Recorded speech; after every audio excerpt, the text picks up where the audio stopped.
what's up? It is your girl Kelly, and thank you so much for being here with me today, and welcome to my channel. If you're new here, I hope you'll hit that subscribe button, guys, and join me on if you are into true crime stories, politics, and news commentary.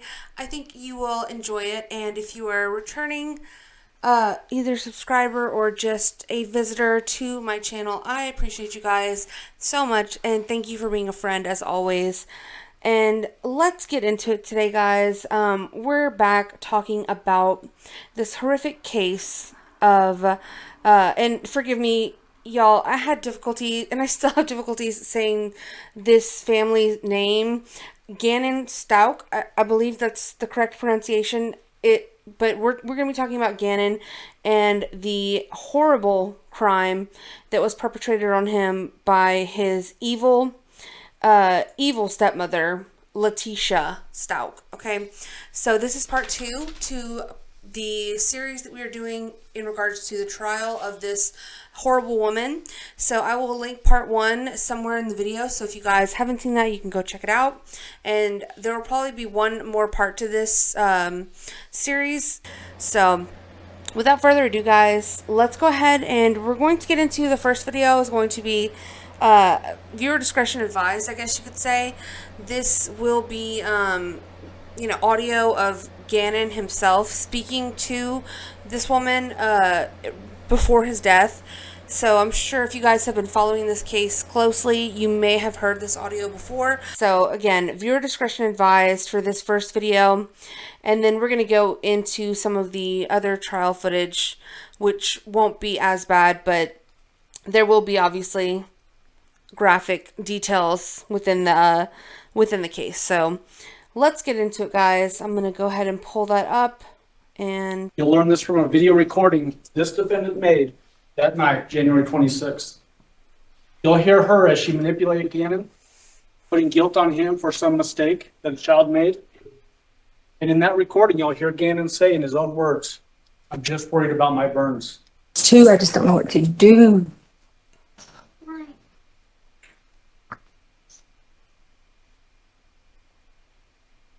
Well, devastating. Initially, Scott, I can't lie, when the TMZ information... Gannon, I promise it's the last time I'm going to ask you.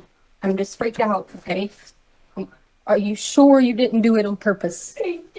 Okay, we promise. You promise. Pinky promise. Okay, all right, so, listen. We're going to have to sell stuff to fix it, okay? So we figure out what we got to sell. We can sell the sofa. We can sell whatever, because we got to get it fixed. So, lady, don't be mad at us and kick us out of the house. Okay? what? You got it? You got it? I'm just worried about my friend. Okay, shh. Listen. So tomorrow... The other person in this case is that... So that was just a brief portion of the interaction that for some god-awful reason this woman felt the need to record.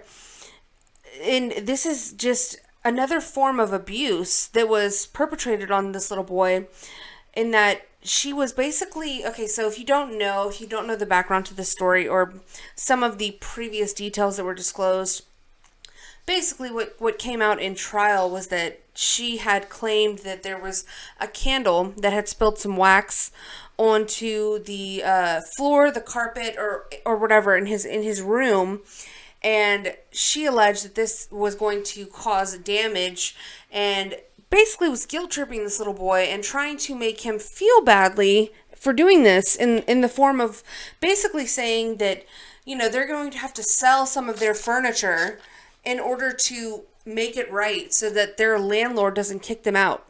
I mean, in what world do you put that on an 11-year-old boy? And he already sounds distressed. He is explaining to her that he was burned, and he was obviously burned pretty badly, as she goes on to tell her husband at the time during one of the many phone calls that they had between them two. And we've gone over a couple of those on the previous video that I did, but there was just so much, guys. Like, I really could not sit here and cover it all. We would be here forever. But I feel like that there was more to that story of Gannon being burned than was disclosed, because now all we have is this sick woman's testimony and this sick woman's many different stories that she told. But you can clearly hear in his voice that he was distressed and that he was in pain, it sounds like, and all she had the audacity to do was to try to make him feel bad, to try to basically guilt him and make him feel like this was his fault, that they were going to have to sell some of their belongings, so, and that they might get kicked out of their place that they were living, and basically put this all on the shoulders of this 11-year-old boy. So this was just another form of emotional abuse, and God only knows what he went through at the hands of this sick woman prior to his death. I mean, this is just a little glimpse, a little, peek into the horrors, I'm sure, that were contained within that house. So I don't think there's any more to that recording, but I will link all of this in the description. If you guys want to go back and watch any of these videos, they will be there. I'm just trying to kind of cover different pieces so you guys can kind of get the full scope of everything that happened during the trial. And so let's move on to the next portion of this, because I don't want to take too much of you guys' time. But let's move on to the body camera audio. And I just want this to, I just wanted to present this just so you guys can see and hear. Well, you're not really going to see anything, but you will be able to hear her frame of mind, her tone of voice, the way that she was speaking to detectives. Okay, so this was right after she called 911 to report Gannon missing. So I tried to put this in chronological order. And so we already went over the facts of the case in part 1. So after she got done murdering this little boy and, hiding his body somewhere, basically, she called 911 to cover her own ass. And the police came out at around 10 o'clock that night to basically take her statement. And this was the way that she was speaking to police after knowing that her stepson was, in her own words, okay, missing, but she knows what she did. She knows that at this point she had allegedly already murdered this little boy, cleaned up all the evidence, okay, and then, given herself plenty of time to do what she needed to do to cover up her own crimes. At that point, then she calls the police, and this is how she goes about that conversation. Okay, we That's what- got 2 bodies, so. Exactly. That's what I was telling my husband anyway, because he was upset, and I was like, honestly, the neighbors have already pretty much done a lot of the work. Yeah, there's a ton of them out there. So. Yeah. We could get posts and pictures, and we did find, someone did send us a video picture or something, and he was holding his Switch case. His what? Like his Switch, like the Nintendo Switch. Oh, okay. Yeah. Not like a Switch. I was like, So they've all been trying to be funny. very helpful and the whole situation, because so he was supposed to be here at 6 o'clock because we were going to eat dinner, and he said he was off restriction today, so he was going to go play with his friend, and his dad already told him. And so, mind you guys, at this point she has pled not guilty by reason of insanity. So this woman is claiming that at this time, that what you're hearing, this audio, and what we will hear in other audio and other testimony, she is claiming that at this point in time, she is insane. She is not within her own mind frame to be able to take responsibility for her own actions. And that is what she is claiming. Does it sound like to you guys that this is an insane woman from the conversation that they're having?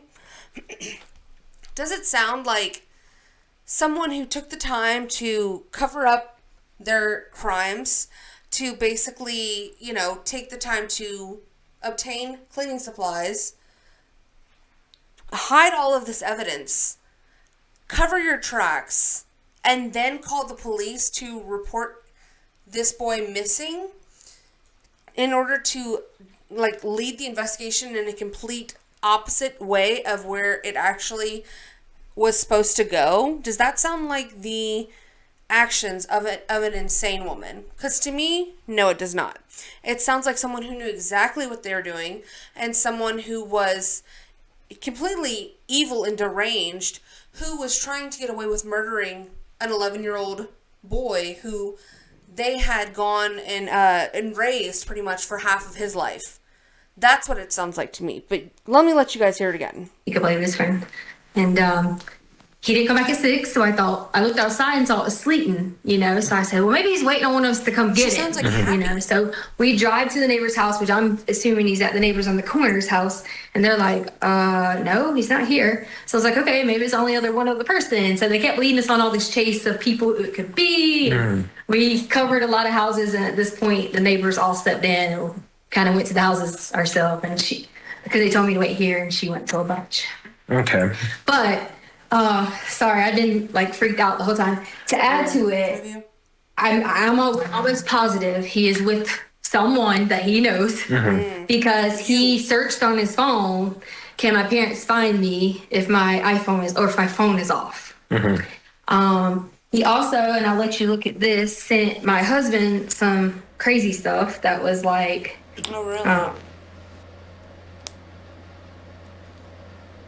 It was like, And this was all done by her, is what's being alleged at this point. So he sent my husband a message that says, do we have any bath salt? Oh, really? And then my husband said for a while, asked me. And then, because my husband didn't think, what he was talking about. And it says, my friend said if I get some, we could play. And he has a Sonic there this weekend. Because he's big into Nintendo Sonic. Yeah, right. And then my husband said no. So then he said, can we play today if my tummy stops hurting? And so my husband said, we call him. Then he said his brother has a car for a sleepover this Friday.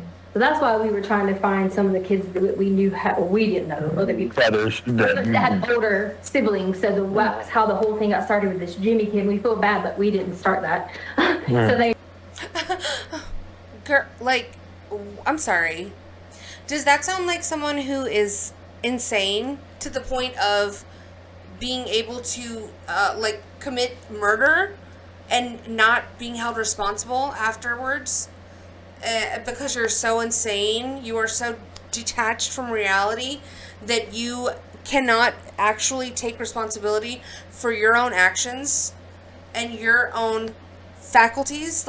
No, absolutely not. She sounds giddy, if nothing else. Honestly, she sounds like someone who is, let's say, for reference, let's just say that she actually was reporting him missing and that she was innocent at this point. Wouldn't you be more concerned sounding? Wouldn't you be a little bit more frantic? Wouldn't you be a little bit more, upset sounding? Like I said, to me, she sounds practically giddy. She sounds a little bit ecstatic almost. It doesn't seem like a care in the world is to be found within this woman at this point. And I think the cops start to begin to sense that based on their demeanor and their tone of voice and the way that they're responding to her and how this conversation continues to go after, she kind of digs herself into a little ditch here. Because one thing about this woman is that she loves to talk and she loves to spin her tales. All day long, she will sit there and talk your damn ear off about what it is that happened, all the damn details. She'll make up details. She'll, completely fabricate huge portions, if not total, and complete lies in regards to what it was that happened to Gannon on that day. Stories have changed. Things have been misconstrued.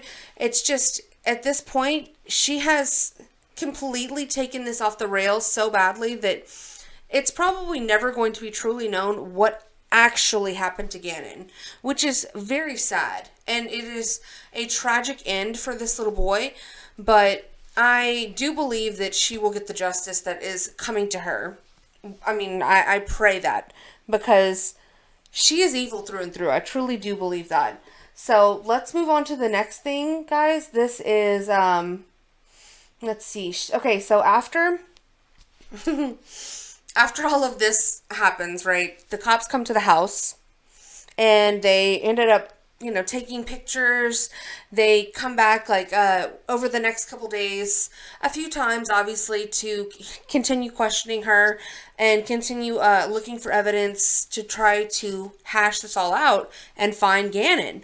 So at this point, the microscope is getting a little bit more and more focused on her because things aren't adding up. People are starting to put two and two together.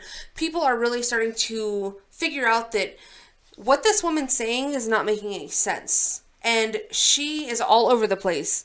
So at this point, you're not going to believe this, because I couldn't believe it either. And this was a detail that I recently learned upon watching all of this trial footage. So let's just get right on into it, guys, because this is truly amazing.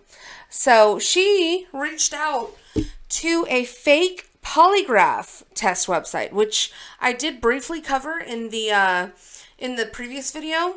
And let's just see, because this is testimony by one of the employees of this fakepolygraph.com website, which I went over some of the questions in the last video, and I don't know if they reference it in this video, so I'll just like kind of briefly touch on those. It was basically saying like your typical, you know, everyday like questions like, are your eyes blue? Like, you know, basically trying to gauge whether or not a person is lying based on a metric that can be easily measured upon looking at someone. And then she goes and provides questions such as like, were you involved in the disappearance of your stepson?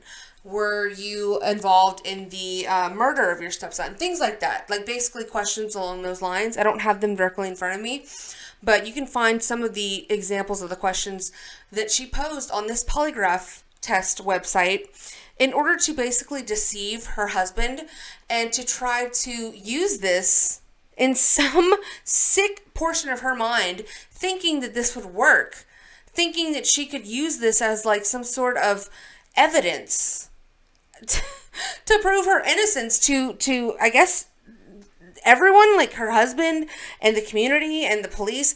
I really don't know. Like, she's one of those types of like narcissists who actually believes her own lies to the fullest extent. And we all know these people. We all know these people that will lie so much, that will lie with such conviction that you just know. You know that they believe what it is they're telling you, even though you know for a fact that what they're telling you is a complete and utter lie. But she says it with such conviction, and she goes all of the way. Like, she will take a lie from the very conception of it in her own brain up until the point where she is literally back against the wall, caught dead to rights, and still lie. So this is some of the testimony from the polygraph employee, and I just want you to hear this because it's the audacity for me. How can I help? Yes, I didn't get any confirmation about my test I paid for. And so just for reference sake, before we get too deep into the phone call, sounds like there's two voices. That's correct. Do you recognize one of the voices? I do. Is it the female voice? Yes. And whose voice is that? That's the defendant's voice. Okay, go ahead. Thank you, Angela. Okay, can I have your name, please? I can check if we've got the order here. Yes. Keisha, last name is Stauch, Stagch. Okay, give me one moment, please. Let me have a little look. A little look. Okay, yeah, perfect. I can see that we've received that, and we have actually sent the test. Have you not received that yet? Have what now? We have already sent the results to your email account. I don't have them. Mm-mm. Okay.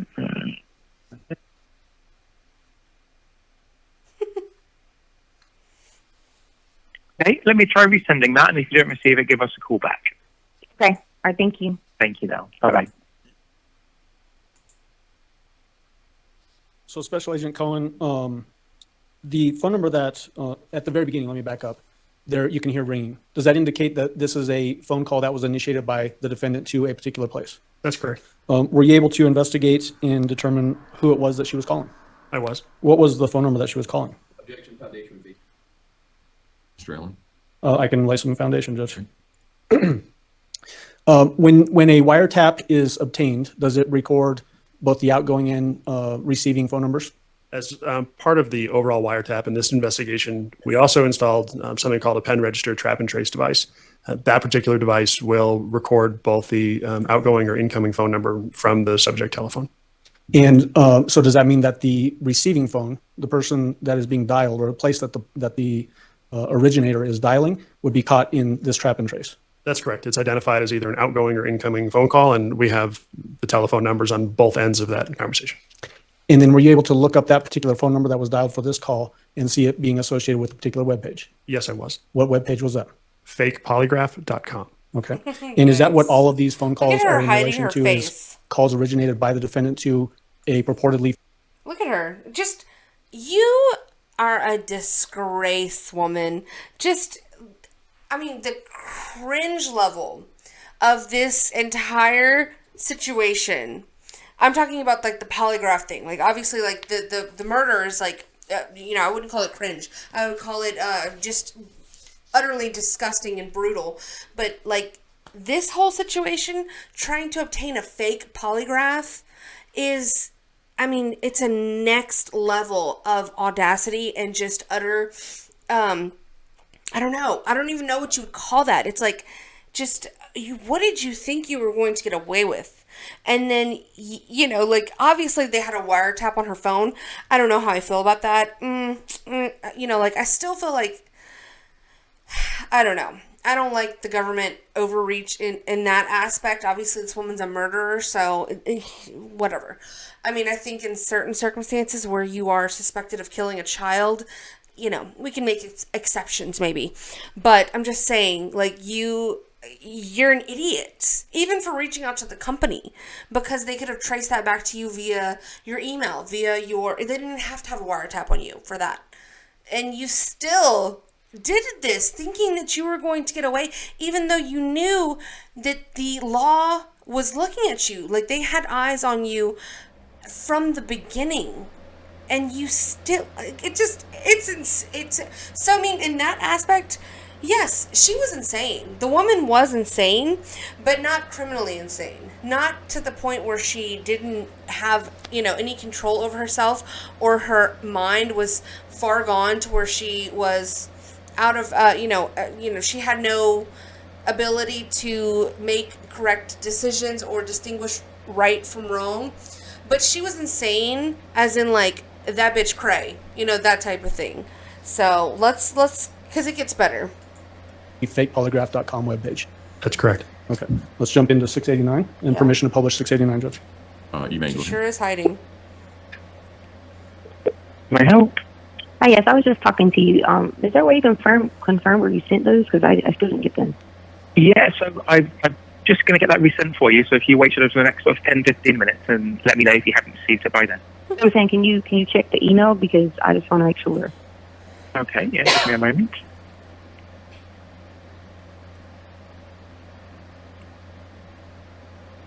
Spelled TECIALYNN2006 @yahoo.com. Okay, cool. So you said like 10 to 15 minutes?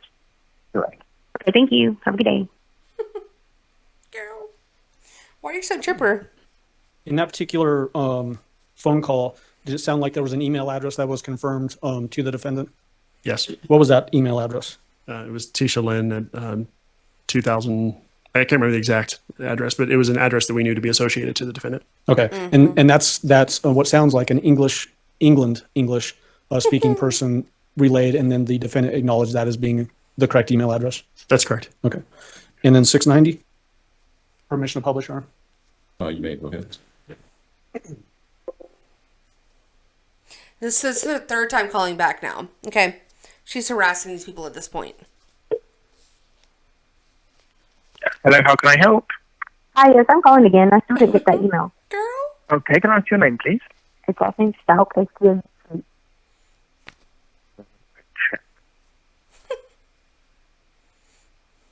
Right, yes, perfect. I can see here.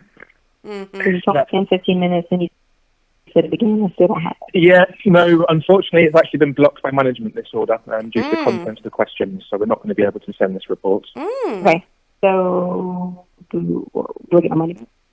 Unfortunately, not on this case, no. Obviously, due to our terms and conditions, it does clearly state that any sort of illegal activities or anything like that, obviously the management do reserve the right not to send the report. Obviously, we do incur processing fees, so that's why a refund wouldn't be due.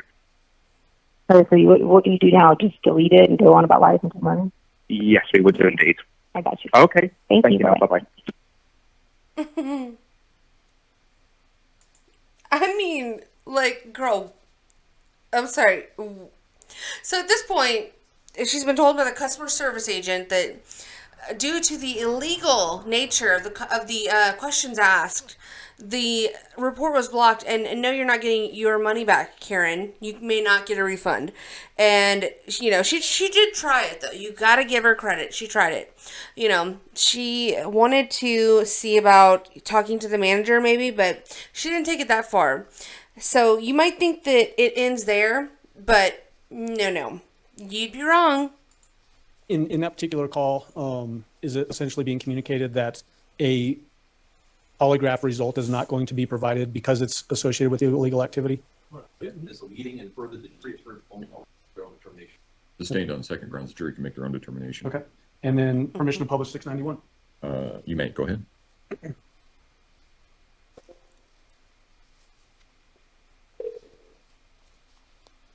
This is her fourth time calling.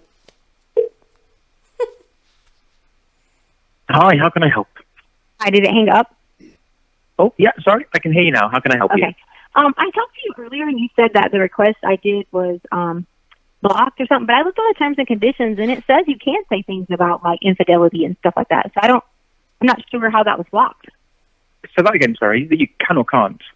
No, okay, so I did a report earlier and you said you would send it to me. Then when I called back, you said it was blocked, that I wasn't allowed to get a report. But then I clicked the terms and conditions and it says you can do questions about infidelity and stuff like that. Yes, infidelity you can, correct. Right, and that's what I did. Your report was about infidelity, was it? What did you say? So you're saying your report was about infidelity? Yeah, like I put questions in for it and you had to like answers. And you said something about it being blocked? Yes, so what were your questions? So it was about during the time that we were away inside of in another state that I talked to, and I gave the person's individual's name, Ortega. That was one of them. Then it said, "Are your eyes blue?" And I did a couple of the questions that were on the bottom. Okay. Yeah, I'm not sure in that case. Unfortunately, that's not what came through.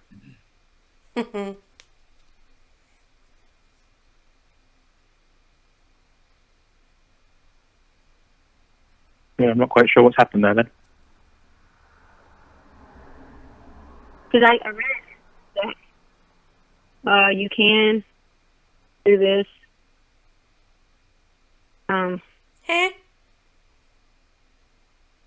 Girl, what? Yeah, it says on there that you can do that. Yeah, you would be able to about infidelity, but the questions that were submitted to your order were not to do with infidelity. Yeah, I didn't submit questions that were not to do with you didn't? infidelity. Weird. Okay. All right. See, well, I'll have to look into that then in that case. Yeah. Do you want me just to write you the questions down? No, it's okay. I'll just need to have a look into this then to see what can be done. Okay. Just remind me again, what was the name on the report? It was Stauch, Stauch. And that's your surname, is it?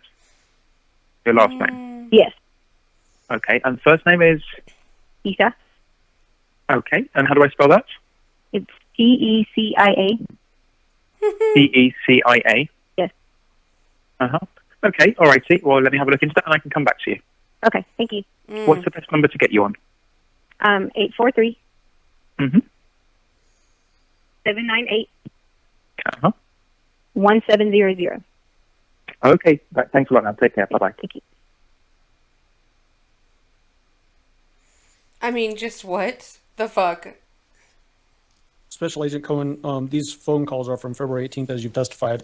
Were you aware also at this same time that that's when these pretext calls were being recorded involving Al Stauch and the defendant? Yes, I was. Were there phone calls during that time with those pretext calls in which the defendant was talking about getting a polygraph examination? Yes, she was. What was she trying to convince the listener, I guess Al Stauch, of during those conversations. Objection, speculation, that's sustained. I think you can rephrase and refer back to the conversation, but I think it's up to the jury to make a determination about what the defendant's state of mind was during the conversation. Sure, I understand, Judge. What was she saying to Al as it relates to the polygraph? She was saying that she had passed a polygraph test, and she was continuing to purport her innocence, and that she had nothing to do with Gannon's disappearance. Passed a polygraph as it relates to what? Whether she had anything to do with Gannon's disappearance. Okay. Okay, that's all I have. Thank you. Cross-examination, Mr. Tellini. I don't have any questions for Agent Cohen. Wild. Do any of the jurors have any questions for Agent Cohen? What did the jurors have any questions? The jurors can ask questions now. What is this? Kangaroo court. I did not know that was a thing.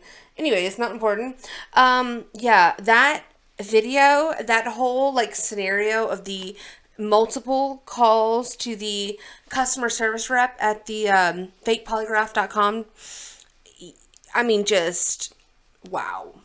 Oh, I could not. I literally could not wrap my head around what in the hell this woman was thinking. I mean, oh God. The entirety of the case that they built by just letting her speak, basically letting her dig her own grave, was truly astounding to me. If there was, a perfect way to talk yourself into a hole and just really like bury yourself totally and completely after committing a crime of this nature, I mean, LETECIA Stauch wrote the damn handbook on it, okay? I just want to say that, especially with this fake polygraph scheme. Truly amazing. Truly, it just puts a new level of respect in my mind on crazy things that hoes will do. The links that these biatches will go to perpetuate a lie of this magnitude. It is awe-inspiring. So I want to now get into her lawyers during this opening statement. You really could have fooled me, and if you had told me that they were actually working for the prosecution during these statements that they made, I would have believed you. I would have been like, yeah, totally, yeah, that's the prosecution. They did her no favors, in my opinion, during these statements that were made, and I want to get into those now. So let me play this for you guys. Gannon's body in a suitcase and traveling 1,300 miles. Like, what? Can you speed it up? Pull the Florida and throw in the suitcase, Gannon's body in it. Side of an overpass. Different story she told. She was raped by somebody. Person who raped her kidnapped Gannon. Hear all the stories. The prosecution's going to play it for you. These are all signs and evidence of a mind, a soul that is broken in the most fundamental and profound way. Mm-hmm. So broken, doesn't even know what it was doing. Oh, really? But what was going yet she knew what she was doing when she cleaned up the crime scene and disposed of evidence, and then, got her daughter involved in buying cleaning supplies, and then took the links to hide the body, then call the police, make up stories, and do all of that we have learned that she's done. She did have the mind frame to do that, right? But just not while she was killing Gannon. Okay. Through that person's head. Gannon's head. That person? Stauch's head. All the stab wounds, the shootings, the bruisings, the beatings, the burns. Oh my God. What was going through that person's head? That person? Your client?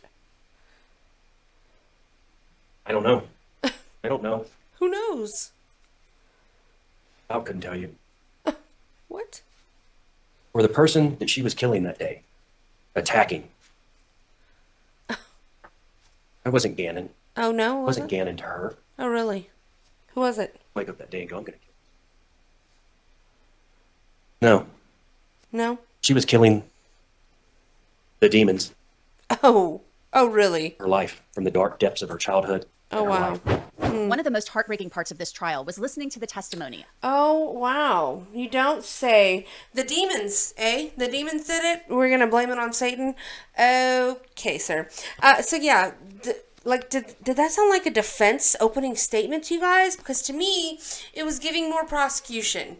He kept, referring to her as, that person. It's just, very, completely detached and almost an emotionless, dragged out, put me to sleep kind of statements from the defense attorney for, this evil woman. So I don't know if this was done on purpose to get her to basically be able to have grounds for ineffective counsel on appeal. I don't know, because to me it was giving ineffective counsel. So that was pretty bad in my opinion, and I had never really heard a defense go in on their own client on opening statements like that before. It was very shocking and jaw-dropping for me. So now let's move on. I'm going to get into the testimony of a of the journalist. You guys remember we played a little portion of the TV interview that she gave with her back to the camera to this journalist that worked for the local news affiliate there, and he actually testified in regards to her her behavior basically during the interview, and how she kind of was able to turn her emotions or her acting skills on and off based on whether or not the cameras were rolling. So let's get into a little bit of his testimony. Went missing. Former KKTV 11 News reporter Spencer Wilson told the jury he was in the neighborhood where the Stauch family lived, named Lorson Ranch, to cover the search efforts for Gannon Stauch at the time. He says that's when LETECIA Stauch pulled up next to him in a white van and criticized his reporting on that search. He says she seemed angry at the fact that reporters were there to cover it. That's when Wilson asked Stauch if she was willing to talk about her concerns on camera and let the community know what her message was at the time. She did agree, but had her back facing the camera. Wilson told the jury that in that interview, LETECIA Stauch's behavior raised red flags. And this was the thing that was the most interesting to me, and why I remember it so much, is that I asked, is there anything that you would want to say to Gannon? She said yes, gave her statement, and I said, okay, we got it. And then she said, what if we did that one more time? And I said, sure, whatever you want. So I went back, turned the camera back on, but this time she was crying when she was not crying the first time, and her demeanor completely changed. As was pointed out, that doesn't sound like, the behavior of a mentally and criminally insane woman. It's just a feeling that I have. And if you guys don't remember, he did ask the question of what would be your message to Gannon for, basically if he's out there and he's listening to this. And she basically said, somewhere, I'm paraphrasing here, somewhere along the lines of, Gannon, I hope you make it home, basically so you can come and be with your family. And then also so I can get my redemption in, and all these people have to apologize to me, and they have to admit that they were wrong and that they falsely accused me. And just basically it was the most disgusting thing that I've ever seen. It was so just absolutely it's just cringy is not even the word. I don't even have words for this woman. You really need a new definition for the behavior that she was portraying during this entire series of events. It was heartless. It was very much just narcissistic response that she gave to this reporter in regards to a statement you would want to give to Gannon, or a message you would want to get to Gannon, and you make it about yourself and how you need an apology from the community who is accusing you of something that you have later gone and on trial admitted to. It's a new level of gaslighting that I'm even impressed with. And I've seen some pretty heavy gaslighting, guys. Like, I've met a narcissist or two, okay? One that I was very closely involved with. And this gives new heights to these, like, gaslighting terms, these narcissistic behaviors. I mean, it is taking it to the top, guys. To the moon, okay? Narcissist coin to the moon. So, let's go on to the next video we have here. So this is after all of these videos that we've just seen, or all of the events leading up to this video we're about to watch. She went on the run basically after things started to get hot. Not really on the run, I guess. She just kind of like left town and was like, okay, peace out, guys. I am going back to South Carolina, which is what she did. And this is where she was later arrested about 2 weeks prior to Gannon's body being found. And she, little bad girl that she is, actually tried to wiggle her way out of her handcuffs in the backseat of a cop car by way of assaulting a police officer. And this was caught on film, guys. So let's watch this. Take a look.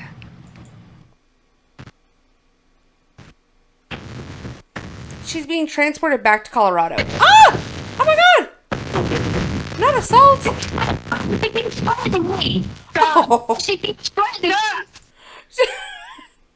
She hit this woman cop. Okay, she's in the backseat of this car. She's gotten out of her handcuffs. Okay, she's gotten a hold of a Monster can or some sort of energy drink. And she just, like, just goes on upside this woman's head. What were you trying to achieve here, LETECIA?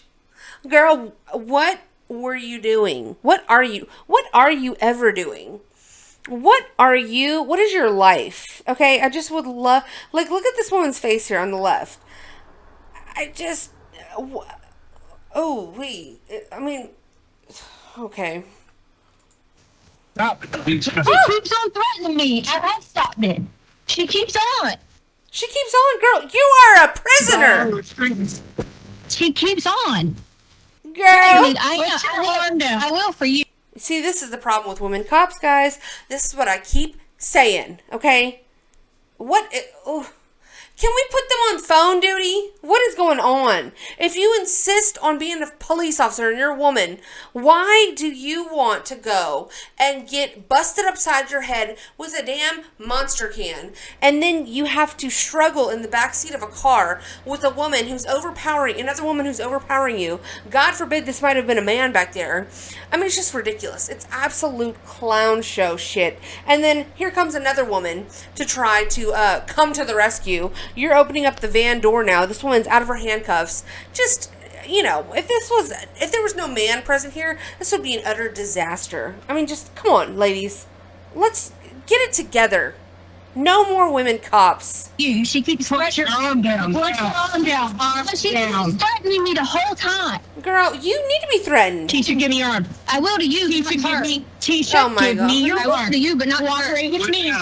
Somebody needs to punch her. I will with you, but not with her. Bitch, shut up. Cooperate with me. I will with you, not with her. Girl, what? You are a prisoner.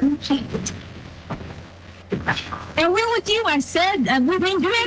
Thank you. Let's get the man back here. I would with you. I said I would with you. I said I wouldn't do this. Stop resisting. I'm not resisting. I said I would with her. I'm not resisting. Ridiculous. Go ahead. I got her on.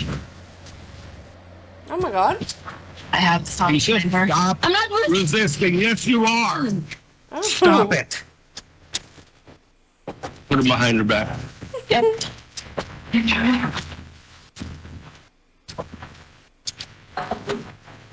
It's so ridiculous.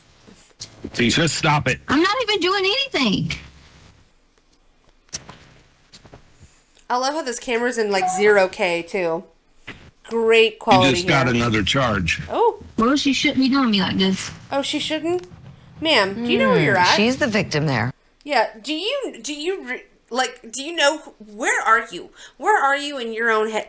It's just, like I said, guys, it is the audacity for me. This woman really has, you know, she's got a way with words, okay? She's apparently, she was being attacked by this other cop who was sitting there completely harmlessly, not doing a damn thing to her when, you know, she forced LETECIA to hit her upside her head with that can, okay? Due to the harassing nature of her sitting there completely harmlessly, you know, it was really, she forced her hand. She was asking for it, okay? So I don't know how you guys don't see what I'm seeing and what we're all understanding here. But yeah, that was what was going on on her way back up to Colorado after being charged officially and arrested. This is what this woman was doing. Again, it really does not give criminally insane. It does not give a person who is portraying innocence. It doesn't give any of what LETECIA is trying to give. So it's not working out. But in her own mind, she's convinced, she's utterly convinced that she's the victim here and that no one's listening to her story. No one is hearing her. No one is believing the web of lies that she has woven into this weird patchwork quilt that she has made. A patchwork quilt made of lies and utter disastrous consequences and just complete and utter foolishness. So let's move on, guys. I want to show y'all a couple of letters that she wrote, okay, to the judge. Okay, she got some complaints. Once she got to jail, she was still being victimized, guys, if you can believe it. After all that she has been through, okay, you know, poor little LETECIA Stauch. She's still being victimized in jail. So these are some of the things that she addressed in a letter to the judge presiding over her case. This was dated August 12th. She said her life was on the line because she is subjected to the cruel punishment behind bars. Over 15 plus times, I have been abused in transport. She was abused, guys. Y'all saw how that can flew into her hand and attacked another woman's head? Yeah, it's called abuse. Oh, yeah. You guys should read up on it. I have been abused in transport, ranging from injured ribs, knots on my head, okay? Several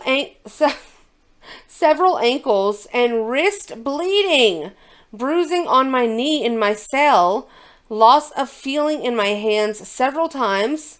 Wow. I've had to be on Insure 2 weeks due to the poison comments, and just recently on 8/11/2020, I received threats in my peanut butter because I provided evidence of not only my innocence, but the evidence that will show who it was through my PI, she said in the handwritten document. As a result of this, I assume their runners use people in trusted positions in jail to send me threats in my food, and I'm terrified of what will happen next. She was getting threats in her peanut butter, guys. They were writing in her peanut butter. I mean, these were tiny notes, obviously, because we know what a jar of peanut butter looks like, right? Okay. I'm innocent and I'm ready to return home and use the doctorate degree that I worked diligently for. Okay, Miss Lady. She's concerned that also someone is poisoning her meal. I live each day not knowing what will happen to me next. What person will put something else in my food, what rights I'll be denied tomorrow, or what injuries will occur next. I support law enforcement. Oh, do you? You were really supporting that one lady by going upside her head with the damn can. That was support. That was supportive. It was. What are you talking about, guys? I support our military, our country, not getting patriotic. And I know that a few bad apples / incidents can ruin it for good people. I'm fighting for my life daily. And cue in the national anthem.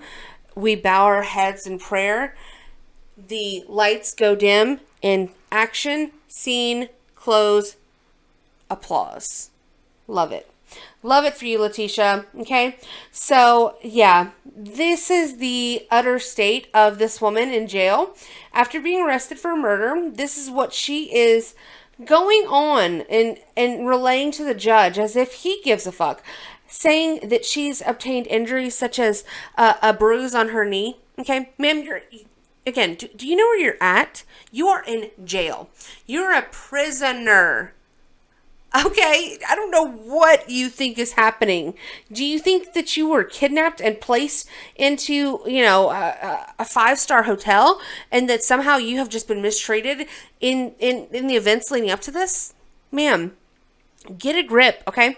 So I want to go back a little ways.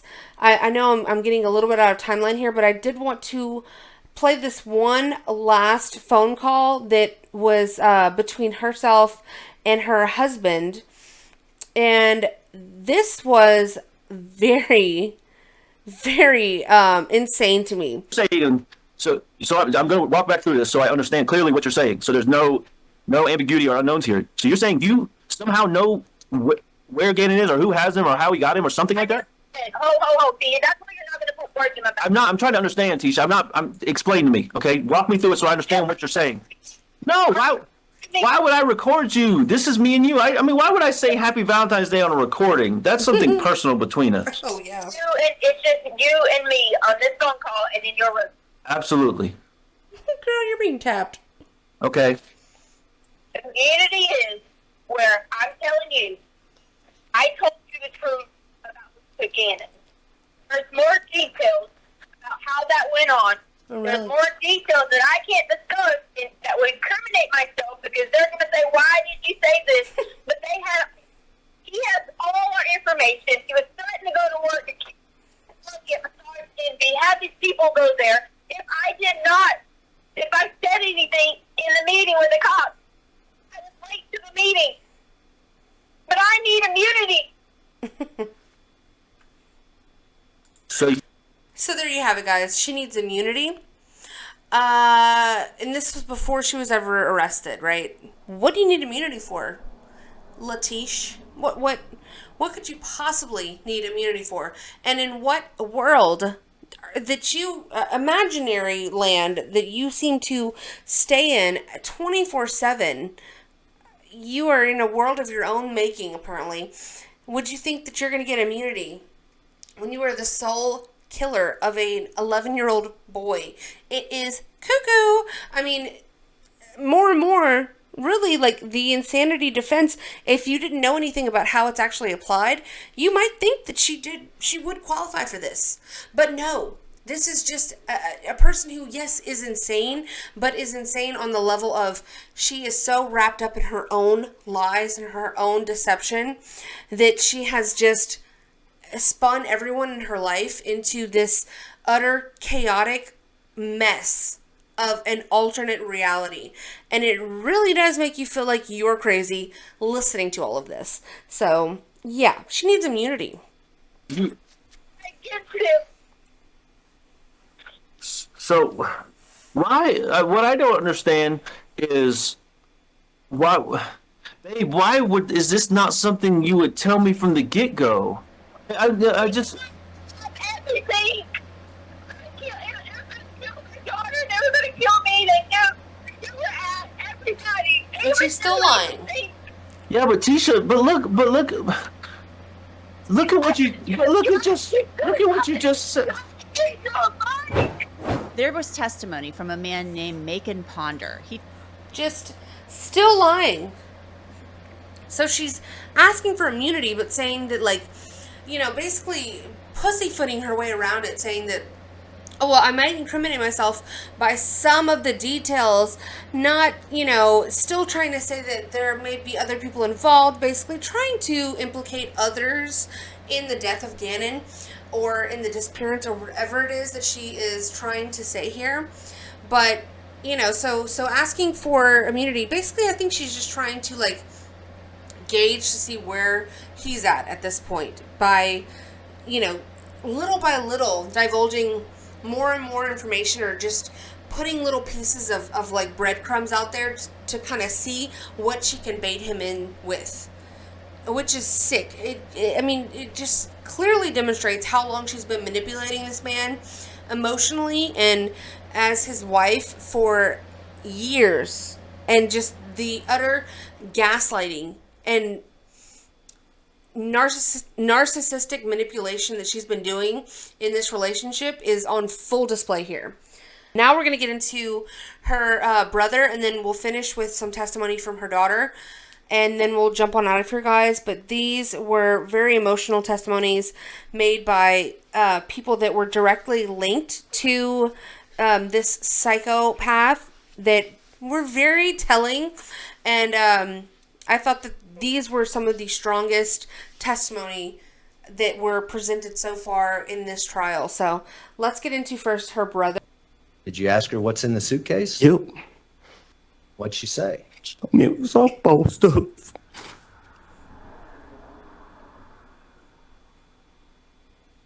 Why'd you ask her what's in the suitcase? I didn't feel right about it. What about that suitcase didn't make you feel right? I just felt like it was too heavy for her. Now, a photo of that suitcase that Gannon's body was found in Florida was then shown to the courtroom, and Lowry, he said that's the suitcase he had a bad feeling about. Now, prosecutors also asked Lowry if he believed LETECIA suffered from mental illnesses or referred to herself using other names. He said no, and also said he believes she did know right from wrong. Now, during cross-examination, when asked about LETECIA's plea of not guilty by reason of insanity, he also testified saying, quote, "I believe that was the only way she did it." When everything first happened, and we found out that the little boy was found in the body, we found out where he was found, at that point I knew she did it because of when I seen that suitcase and asked her about it, she just acted funny to me. And yeah, I thought she might have snapped and went crazy. Okay. But now, no.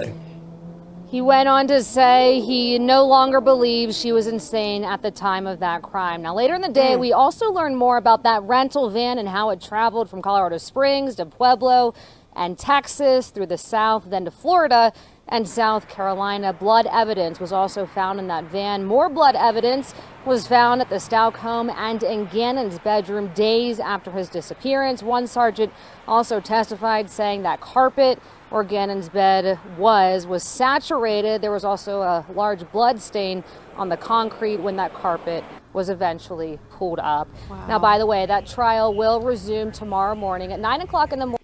There's no words. There really is no words. So that was her brother testifying that, you know, he initially thought there was only one way she could have done this. She had to have been out of her mind and not knowing right from wrong. But after seeing everything that he's seen and hearing the testimony he's heard, he has changed his stance on that. And I think that says a lot. So now we're going to get into, this is her daughter, her older daughter that was present in the home throughout all of these years that she was married to Al Stauch.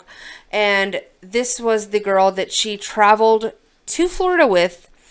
She basically, and this testimony that she gives is so, I mean, it's heartbreaking what she put her own child through. Because at first, whenever I was only hearing about the details of the case, it seemed sketchy to me. Like, I was unsure. I was like, man, did her daughter have anything to do with any part of this? But after seeing her testimony and hearing her speak, she was a victim throughout her entire life at the hands of her own mother as well. And it's blatantly obvious to see, in my opinion, based on everything that she testified to, that she, I mean, if you guys go and Google like the narcissistic mother and what that effect can have on children, I mean, I pity this girl. I really do. I mean, and her whole entire life is ruined. Her whole family was taken from her. She was also simultaneously using her daughter as a means to an end. So she had this little girl come out in the middle of the night to meet her at a hotel. And this is where her testimony picks up at. just because we hadn't spoken really after that. And then I remember I got there and I was waiting for a while because I didn't know where she was. When you say there, where are you talking about? The hotel. Do you remember what hotel it was? It's probably like a Marriott or Hilton or IHG or something. Several hotels in that area? Yeah. Did you eventually see your mom at this hotel? Yes. Do you remember about how long it took her to get there and what time it was, that kind of thing? It was quite a while. I remember waiting for a long time. Was it in the morning hours in the 29th or was it still the 28th? I don't know. It was late though. It seemed like you were sitting in your car a long time in a parking lot waiting for her? Yes. Okay. What vehicle was she driving when she eventually showed up? Her Volkswagen. The Tiguan? Yes. When's the last time you saw that Tiguan? It was that night.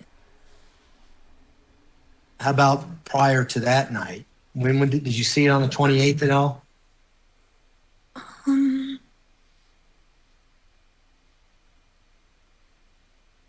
I saw it prior. I don't know the exact date though. Do you know what happened to the rental car? No. So you just go to this hotel, your mom shows up in the Tiguan. When she left that day, was she in the rental car? Do you know? I don't know. I just know that when I met her at the hotel, she was in her Tiguan. So what happens when she eventually shows up at the hotel in her Tiguan? So she shows up and she's like, we just need to go home. She leaves her car there and then we drive back to the house on my car. And so this was after this woman contacted her daughter, who was at their home, at their family home, and told her that she needed to leave that home and meet her at a hotel where they were going to be spending the night because she did not want to be around Al Stauch and his family, who included Landon, who was the mother of Gannon, who was also staying with them at that time. She didn't want to be around them.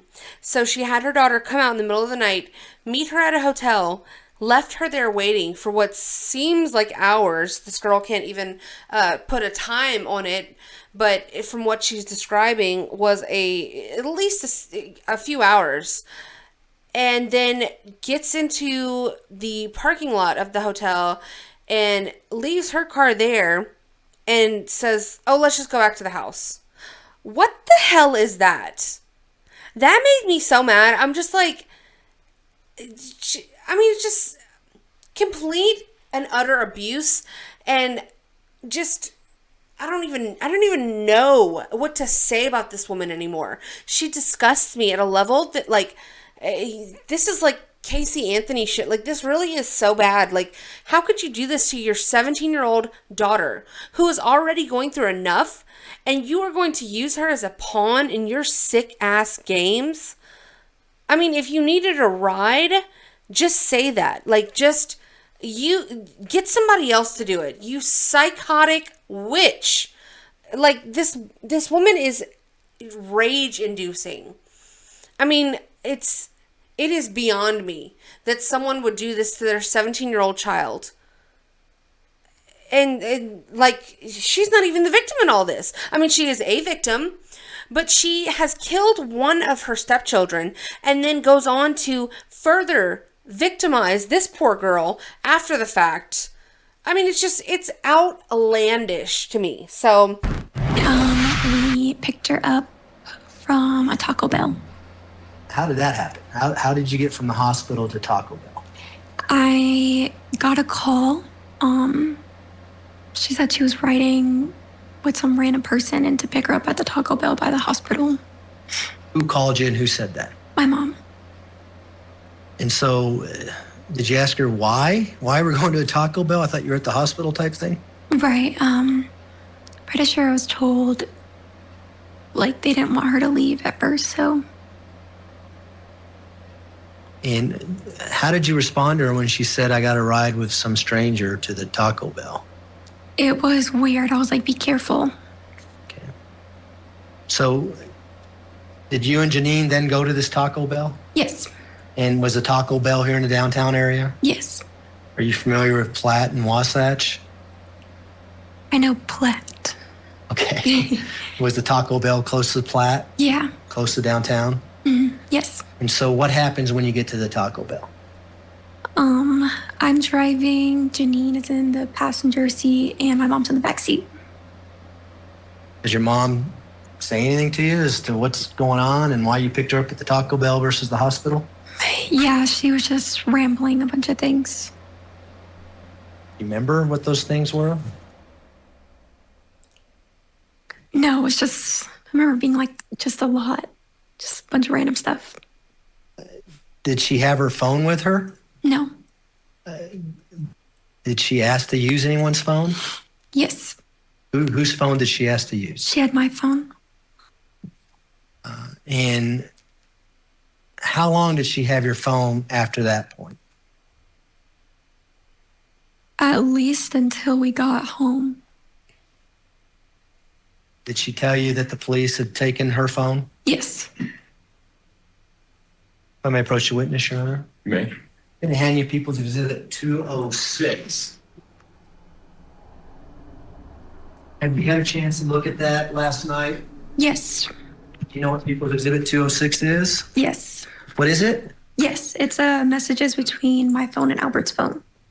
And does it cover this time frame that we're talking about here after you pick up your mom from the Taco Bell? Yes. In particular, January 27th, 2020 at 7:16 p.m. to January 30th, 2020 at 10:41 a.m. Is that when it starts and ends? Yes. And do you recognize those messages? Some of them. Do you recognize the ones up until the point you picked up your mom at the Taco Bell? Yes. And do you see the ones that were used after you picked up your mom from the Taco Bell that went to Al Stauch? Yes. Are those messages that your mom used while she had your phone? Yes. Overruled. And do they actually reflect your messages and what your mom was doing when she had your phone on those dates? Yes. Move to admit People's Exhibit 206. Mr. Tellini? So yeah, guys, just another example of her using her daughter, her minor daughter, 17 years old at the time, to further just completely gaslight and completely manipulate all of the family members involved in her sick and twisted plot to deceive and to cover up this crime that she did of killing 11-year-old Gannon Stauch. And then going even further to victimize her daughter, involve her in all of these different circumstances, use her phone.